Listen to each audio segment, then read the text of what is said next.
रहीम अस्सलाम वालेकुम। This is Rubina Malik. I just hope and pray कि आप सब लोग खैरियत से होंगे।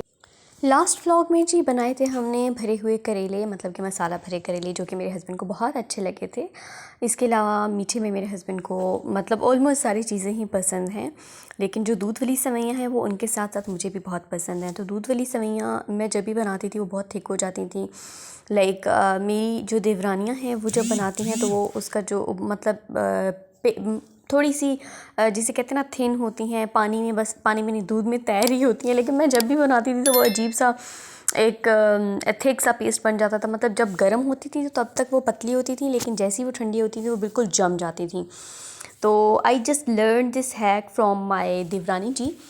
मैंने उनसे पूछा कि भाई आपने जो मुझे भेजी थी सवैयाँ वो सुबह तक पतली पड़ी थी, मैंने जो बनाई थी आधे घंटे बाद ही वो फ्रीज़ हो गई, तो आप प्लीज़ मुझे बता दें कि ये क्या सीन था। देन शी टोल्ड मी कि जब आप मतलब आपने जितना भी मिल्क यूज़ करना है, हाफ़ को उसमें सवैयों को पकाना है और हाफ़ बॉइल्ड, अच्छे से बॉयल हुआ वो साइड पर रखना है। तो जब सवैयाँ अच्छे से गल जाएंगी, पक जाएंगी, तो जो हाफ़ आपने साइड पे रखा हुआ दूध होगा वो बाद में ऊपर से ऐड करेंगे।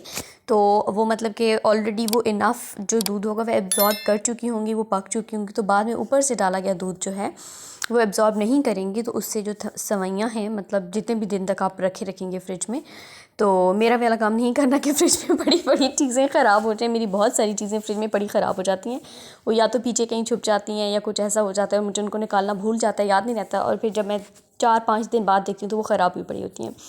तो कहने का मकसद ये था कि जब आप बाद में दूध ऐड करेंगे तो आपकी जो सवैयाँ हैं वो मज़े की थिन ही रहेंगी। उसके बाद जी अब टाइम हुआ जाता है अफ्तारी का। अफ्तारी में जी हमने बनाए थे आलू वाले पकोड़े और दही बड़े। दही बड़े इतने कोई ख़ास यहाँ पे लग नहीं रहे, वैसे अच्छे बने थे। और जो है चाट मैं काफ़ी दिनों से नहीं बना रही, क्योंकि मैं लोबिया जो है वो भिगो के रखना भूल जाती हूँ। फिर ओवरनाइट कहते हैं भिगो के रखना चाहिए, उसके बाद जो है वो बहुत अच्छा बनता है। तो आप लोगों ने मेरे व्लॉग्स जो लोग रेगुलरली देखते हैं उन्होंने देखा होगा कि लोबिया चाट जो है मेरी बहुत टाइम से नज़र नहीं आई। रीज़न यही है कि मुझे भूल जाता है लोबिया भिगो के रखना और उसको बॉईल करना, क्योंकि सुबह मैं स्कूल होती हूँ, वापस आती हूँ, सो जाती हूँ, फिर कुछ टाइम व्लॉग की एडिटिंग में लग जाता है, फिर बाकी का टाइम जो है मैं क्या नाम है कर रही होती हूँ अपने घर वालों से बात।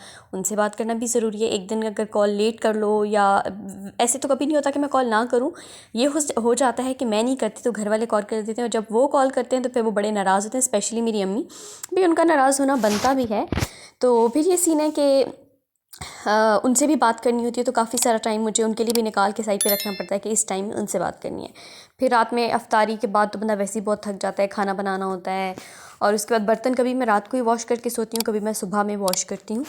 तो रमज़ान में रूटीन बहुत ज़्यादा बिजी होती है, क्योंकि हम ज़्यादा डिशेस बना रहे होते हैं, मोर देन वन, थकावट भी होती है रोज़े की वजह से भी, और आप जो है नींद भी पूरी नहीं हो रही होती। तो कल जो है हमने शाम में बनाया था पुलाव, जो कि मैं बहुत दिनों से, मुझे याद है कि मैंने लास्ट टाइम रमज़ान जब से आया है पुलाव वही खाया था जो मैंने शहज़ाद होटल से मंगवाया था, उसके बाद मैंने पुलाव नहीं खाया।